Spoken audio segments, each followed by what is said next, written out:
Hi friends, welcome back to our channel. ఈరోజు ఈ వీడియోలో కడప నగరంలో చూడవలసిన ప్రదేశాల గురించి చెప్పబోతున్నాను. ఈ వీడియోని స్కిప్ చేయకుండా చివరి వరకు తప్పకుండా చూడండి.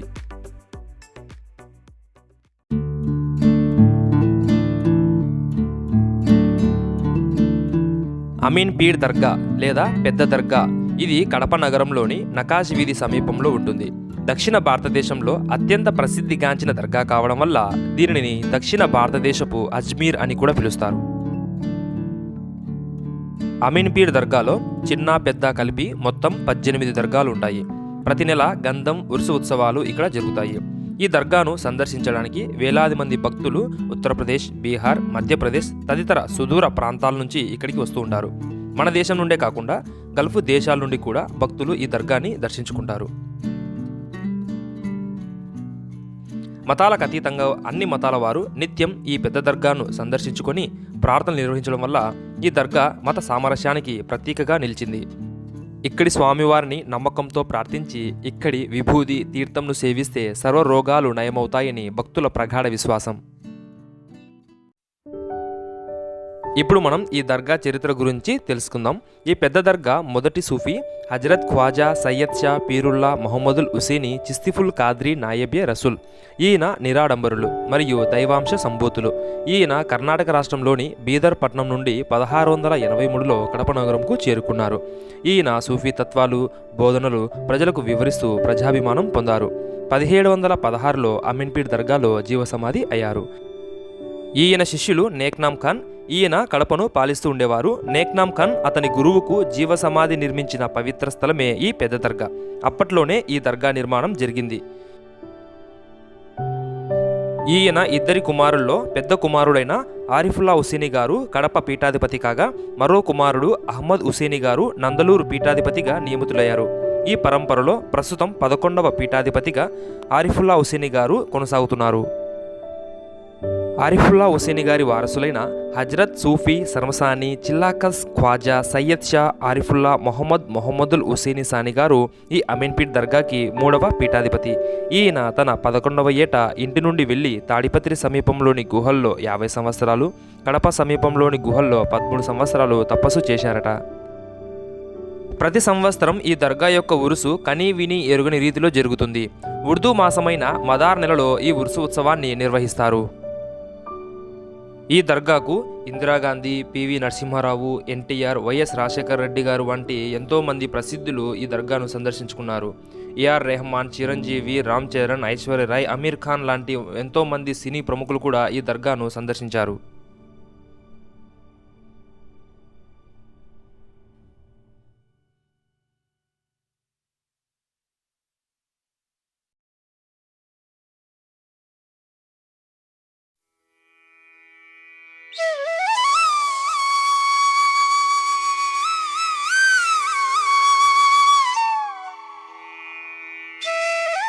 దేవుని కడప శ్రీ లక్ష్మీ వెంకటేశ్వర స్వామి ఆలయం కడప జిల్లాలోని ఒక ప్రసిద్ధ పుణ్యక్షేత్రం. ఈ పుణ్యక్షేత్రాన్ని దర్శించుకోవడానికి వివిధ రాష్ట్రాలకు చెందిన భక్తులు వస్తూ ఉంటారు.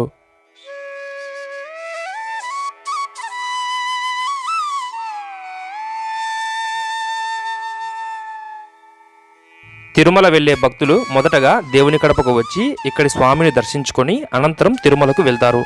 ఈ ఆనవాయితీ కారణంగానే దేవుని కడపకు తిరుమల తొలి గడపగా పేరు వచ్చింది. అంతేకాకుండా దక్షిణ భారతదేశ యాత్రికులు కాశీ వెళ్ళడానికి, ఉత్తర భారతదేశ యాత్రికులు రామేశ్వరం వెళ్ళడానికి కూడా ఈ కడపే ప్రధాన మార్గం. అందువల్ల ఈ 3 క్షేత్రాలకు కూడా తొలి గడపగా ఈ దేవుని కడప ప్రసిద్ధి చెందింది. తిరుమల వరాహ క్షేత్రం కాగా దేవుని కడప హనుమ క్షేత్రం. ఇక్కడ స్వామివారి గర్భగుడిలో స్వామివారికి వెనకవైపున ఈ ఆలయ క్షేత్ర పాలకుడైన ఆంజనేయ స్వామివారు మనకు దర్శనమిస్తారు. కంచి తరహాలో ఇక్కడ కూడా ఆలయ మండప పైభాగంలో రాతి బల్లులు ఉండడం విశేషం. పాప నివారణ కోసం భక్తులు ఆ బల్లుల్ని తాకుతారు. ఈ ఆలయంలోని వెంకటేశ్వర స్వామివారిని కృపాచార్యులు ప్రతిష్ఠించారని ప్రతీతి.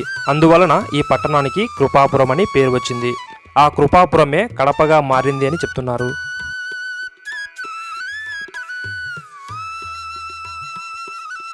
శ్రీకృష్ణ దేవరాయలతో సహా పలువురు విజయనగర రాజులు, నంద్యాల రాజులు, మట్లి రాజులు దేవుని కడప ఆలయాన్ని సందర్శించి మడి మాన్యాలు, ఆభరణాలు, విలువైన కానుకలు సమర్పించారు. దేవుని కడప ఆలయానికి సంబంధించిన అనేక చారిత్రక ఆధారాలను ఆలయ ప్రాంగణంలోని శాసనాల ద్వారా తెలుసుకోవచ్చు. ఉగాది పర్వదినాన ముస్లిం భక్తులతో ఈ ఆలయం కిటకిటలాడుతూ ఉంటుంది. బీబీ నాంచారమ్మను వారు తమ ఇంటి ఆడబిడ్డగా భావించడం ఆనవాయితీగా వస్తుంది. అందువల్ల ముస్లిం సోదరులు శ్రీ లక్ష్మీ వెంకటేశ్వర స్వామి వారిని దర్శించుకొని తొలి పూజలు నిర్వహిస్తారు. ప్రతి ఏటా ధనుర్మాసంలో ప్రత్యేక పూజలు నిర్వహిస్తారు. ప్రతి ఏడాది మాఘశుద్ధ పాడ్యమి నుంచి 7 రోజుల పాటు అంగరంగ వైభవంగా ఉత్సవాలు జరుగుతాయి. 7వ రోజు అనగా రథసప్తమి నాడు జరిగే రథోత్సవం, కళ్యాణోత్సవం, గరుడవాహన సేవలలో పాల్గొనేందుకు భక్తులు వేలాదిగా తరలివస్తారు. తాళ్లపాక అన్నమాచార్యుల వారు పలుమార్లు దేవుని కడప బ్రహ్మోత్సవాలలో పాల్గొని స్వామివారిపైన సంకీర్తనలు కూడా రాశారు. ఈ ఆలయం ప్రస్తుతం టీటీడీ ఆధీనంలో ఉంది. ఆలయ నిర్వహణ అంతా టీటీడీ బోర్డు పరిధిలోనే జరుగుతుంది. ప్రతి సంవత్సరం ఈ గుడిలో అధిక సంఖ్యలో వివాహాలు జరుగుతాయి. ఇంకా మీరు ఈ ఆలయ ప్రాంగణంలో విశ్వక్సేన మందిరము, నాగుల విగ్రహాలు, ఆల్వార్ల సన్నిధి, శమీ వృక్షం, నృత్య గణపతి, ఆండాలమ్మ, పద్మావతి అమ్మవారి ఆలయాలనైతే సందర్శించవచ్చు.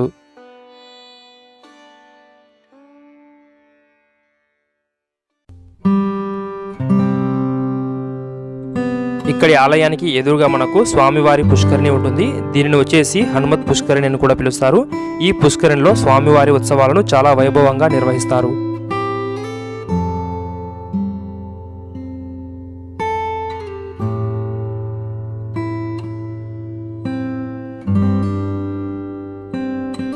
ఇక్కడ ఉన్న వెంకటేశ్వర స్వామివారిని దర్శనం చేసుకున్న తర్వాత ఇక్కడి స్వామివారి పుష్కరిణికి సమీపంలో ఉన్న సోమేశ్వర స్వామివారిని కూడా భక్తులు దర్శనం చేసుకుంటారు.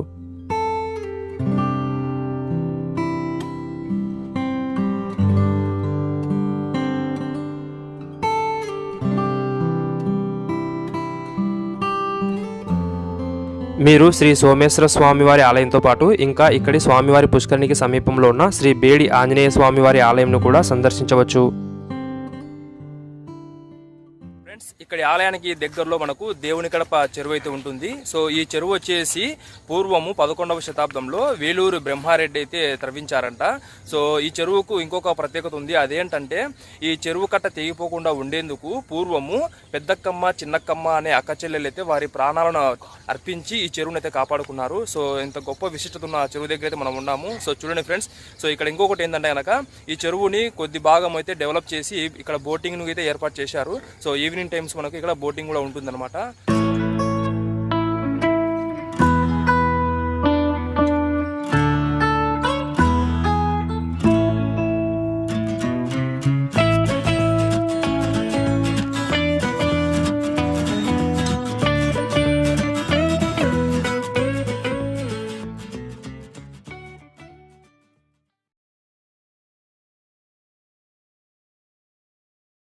సో ఇప్పుడైతే నేను ప్రజెంట్ బుగ్గవంక డ్యామ్లో ఉన్నాను. సో బుగ్గవంక డ్యామ్ కూడా చాలా అద్భుతమైన ప్రదేశము, మంచి ప్రదేశం అన్నమాట. టూరిస్టులకు మంచి ప్లేస్గా చెప్పుకోవచ్చు. సో ఇది వచ్చేసి మనకు బుగ్గవంక డ్యామ్ అనేది ఇక్కడ పాలకొండలు అనమాట ఉండేది. పాలకొండల్లో మనకు పెద్దగాడి, చిన్నగాది అని చెప్పేసి ఒక ప్లేసెస్ ఉన్నాయన్నమాట, టెంపుల్స్ ఉండి. సో అక్కడ మనకు వాటర్ ఫాల్స్ లాగా మనకు నీళ్ళు అనేవి ఏర్పడి అక్కడ నుండి ఈ బుగ్గవంక డ్యామ్కి వచ్చి ఇక్కడ స్టోర్ అయితే అవుతాయి. ఇది మీకైతే వర్షాకాలం వచ్చి చూపించాలా, సూపర్గా ఉంటుంది ఇది. అప్పుడు గేట్ ఓపెన్ చేసినప్పుడు ఈ లొకేషన్ అయితే చాలా సూపర్గా ఉంటుంది. సో వీలైతే మీకు ఆ వీడియో క్లిప్ని అయితే మీకు ప్లే చేస్తాను, సూపర్గా ఉంటుంది. సో చూడండి ఫ్రెండ్స్.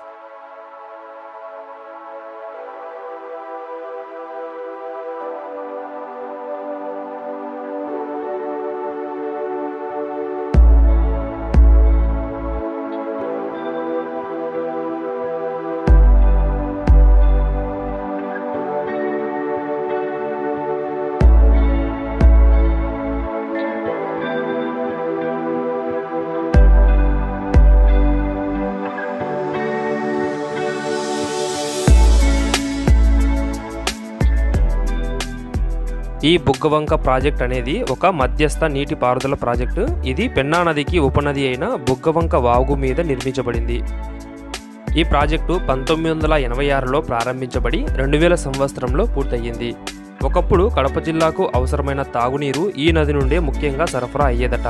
కడప జిల్లాలోని మొత్తం 9,700 ఎకరాల ఆయకట్టుకు సాగునీరు అందించేందుకు కడప జిల్లా సీకే దిన్నె మండలంలోని ఇప్పపేట గ్రామ సమీపంలో ఈ ప్రాజెక్టు నిర్మించబడింది.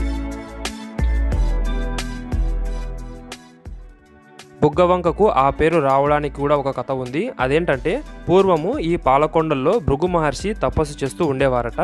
సాక్షాత్తు ఆయనే బుగ్గవంకకు సమీపంలో ఉన్న బుగ్గ శివాలయంలోని స్వామివారిని ప్రతిష్ఠించారట. ఆ బుగ్గ శివాలయానికి పక్కనే ఈ నది ప్రవహిస్తూ ఉండడం వల్ల ఈ నదికి భృగు నది అని పేరు వచ్చిందట. అదే కాలక్రమేణా బుగ్గవంకగా రూపాంతరం చెందిందని చరిత్ర చెప్తుంది. ఇంకా మనం ఈ బుగ్గవంక డ్యామ్ సమీపంలో పెద్దగాడి మరియు చిన్నగాడి శివాలయాలను సందర్శించవచ్చు. ఇవి వచ్చేసి మనకు పాలకొండల్లో ఉంటాయన్నమాట. సో ఈ పాలకొండల్లో ఉన్నటువంటి పెద్దగాడి చిన్నగాడి శివాలయాలకు కేవలం శివరాత్రి రోజు మాత్రమే మనకు ప్రవేశం ఉంటుంది. సో వీలైతే మనం కూడా శివరాత్రి రోజు అక్కడికి వెళ్ళి అక్కడ వీడియో చేసి అయితే మీకు చూపిస్తాను. ఇంకా ఇక్కడ వచ్చేసి పురాతన బుగ్గ శివాలయం కూడా ఉంటుంది. అలాగే బ్రిటిష్ కాలం నాటి అండర్ గ్రౌండ్ రిజర్వాయర్ కూడా మనకు ఈ బుగ్గవంక డ్యామ్కు సమీపంలో ఉంటుంది. సో వీలైతే ఇవన్నీ కూడా మీకు ఇంకొక వీడియోలో చూపించడానికి అయితే ప్రయత్నం చేస్తాను.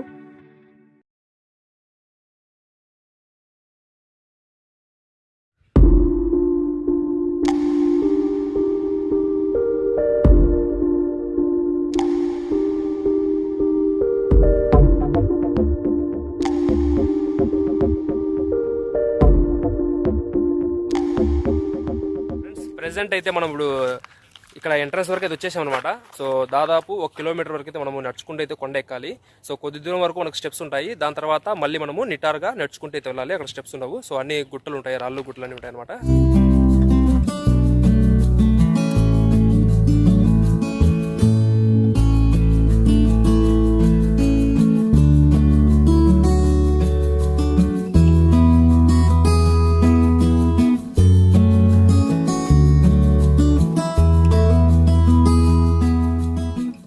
ఫయాజ్ అయితే చాలా అలసిపోయాడు.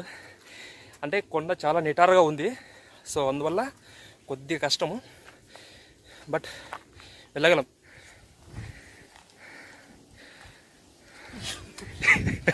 మా వాడు పూర్తిగా అలసిపోయాడు. ఇంకా నడవలేని పరిస్థితులు ఉన్నాడు.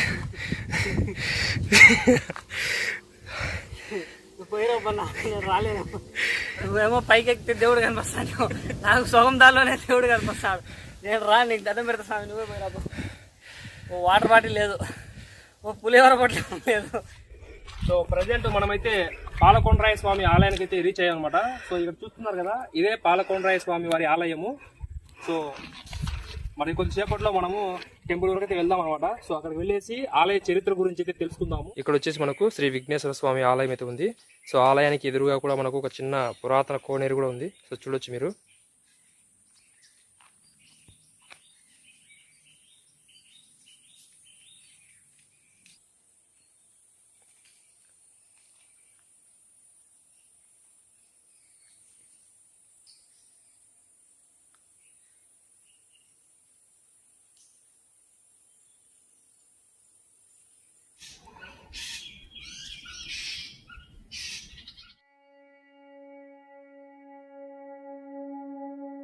ఫ్రెండ్స్, ఇప్పుడు మనం ఈ ఆలయ చరిత్ర గురించి తెలుసుకుందాం.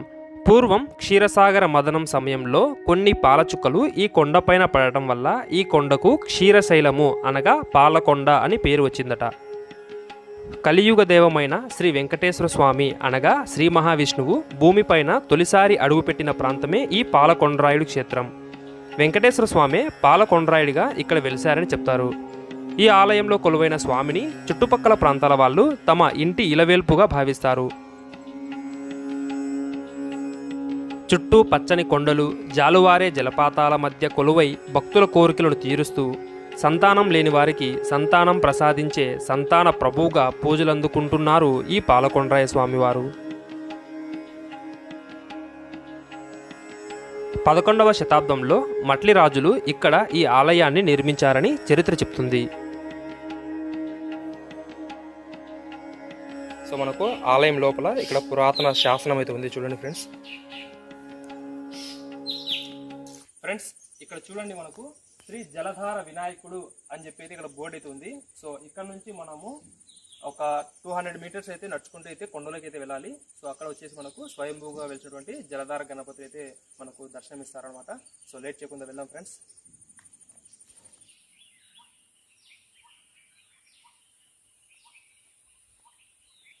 సో ఇక్కడ నా బ్యాక్ సైడ్ చూస్తున్నారు కదా, ఒక గుహలాగా అయితే ఇక్కడ దారి అయితే ఉంది.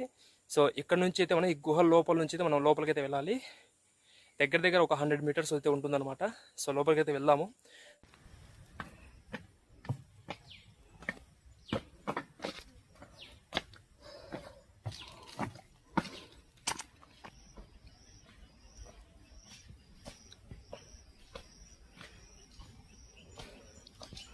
అక్కడ దూరంగా కనపడుతుంది కదా, సో అక్కడే మనకు స్వయంభూగా వెలిసినటువంటి జలధార వినాయకుడు ఫ్రెండ్స్. సో దగ్గరికి అయితే వెళ్దాం ఇప్పుడు. సో ఇక్కడ వాటర్ ఫ్లో అవుతూ ఉంది కాబట్టి, అంటే ఇక్కడ జలధార అనేది ప్రవహిస్తూ ఉంది కాబట్టి ఇక్కడ వెలిసినటువంటి స్వామివారికి జలధార వినాయకుడు అని పేరైతే వచ్చింది ఫ్రెండ్స్. సో ఇక్కడ చూడొచ్చు మనము స్వయంభూగా వెలిసినటువంటి జలధార గణపతి అనమాట. సో పాలకొండల్లో మనకు ఈ స్వామివారు అనేది వెలిసి ఉన్నారు.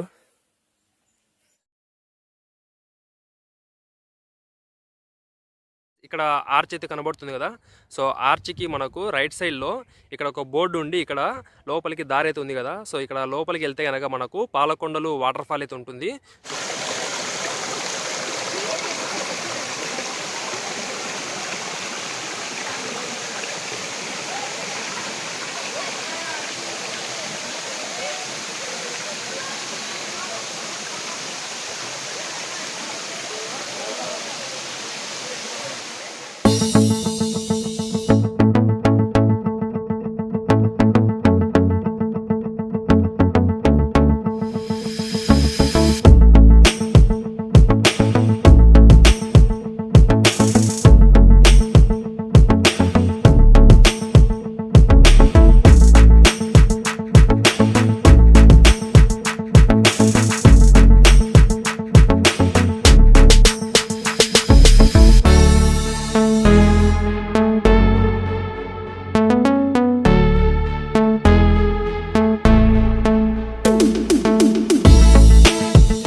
సో ఈ ప్రెజెంట్ మనం వచ్చేసి కడప నగరంలో ఉన్నటువంటి నగరవనం పార్కు దగ్గర అయితే ఉన్నానమాట. సో ఇది వచ్చేసి ఎంట్రన్స్ అనమాట. సో ఇక్కడ చూడొచ్చు మీరు బోర్డు ఉంది నగరవనం పార్క్ అనేసి. సో ఎంట్రన్స్ కూడా యూనిక్గా చాలా బాగుంది. సో టికెట్ వచ్చేసి 20 రూపీస్ అనమాట. సో ఇప్పుడు మనం టికెట్ తీసుకొని లోపలికి అయితే వెళ్దాము.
ఏంటది? దానికి గొడుగు పెడతాడు మావాడు.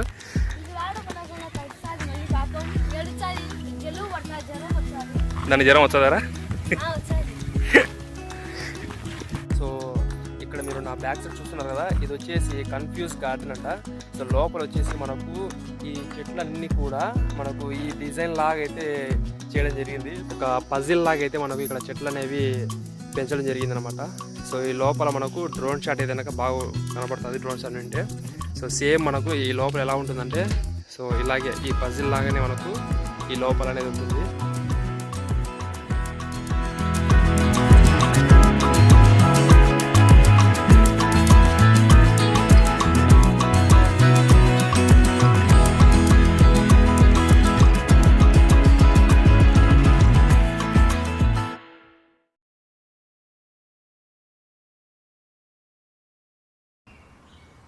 కడపలో చూడవలసిన ప్రదేశాలలో ఈ శిల్పారామం కూడా ఒకటి. ఈ కడప శిల్పారామంను 2009లో కడప రిమ్స్ హాస్పిటల్కి సమీపంలో నిర్మించారు.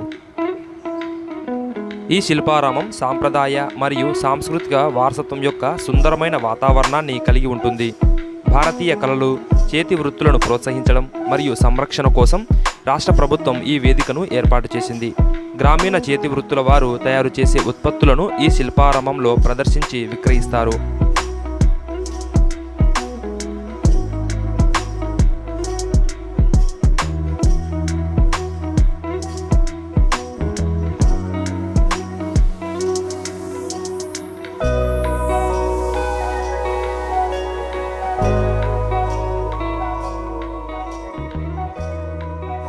ఈ శిల్పారామంలోని సాంస్కృతిక కళావేదిక పైన ప్రతి ఆదివారం మరియు కొన్ని ముఖ్యమైన రోజులలో నృత్య కార్యక్రమాలను నిర్వహిస్తారు.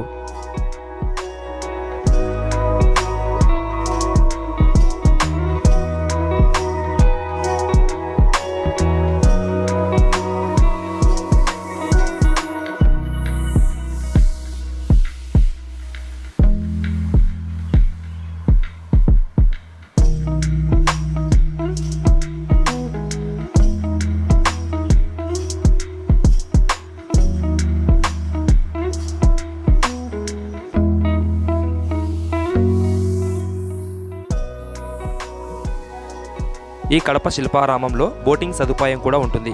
ఇక్కడి బోటింగ్ మర్చిపోలేని అనుభూతిని ఇస్తుంది.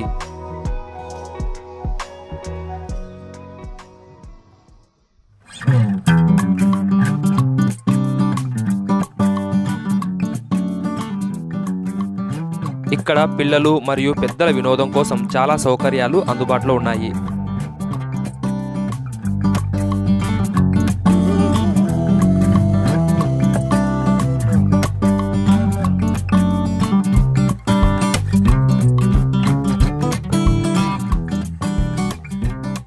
సో ఇది ఫ్రెండ్స్, కడప నగరంలో చూడవలసిన ప్రదేశాల గురించి విశేషాలు. ఈ వీడియో మీకు నచ్చినట్లయితే లైక్ చేయండి, మీ ఫ్రెండ్స్ అండ్ ఫ్యామిలీ మెంబర్స్తో షేర్ చేయండి. ఇలాంటి మరిన్ని ఇంట్రెస్టింగ్ వీడియోస్ కోసం మా ఛానల్ని సబ్స్క్రైబ్ చేయండి. మేము పెట్టే వీడియోస్ని నోటిఫికేషన్ ద్వారా పొందాలంటే పక్కనే ఉన్న బెల్ ఐకాన్ని యాక్టివేట్ చేసుకోండి. This is Valli signing off. By by.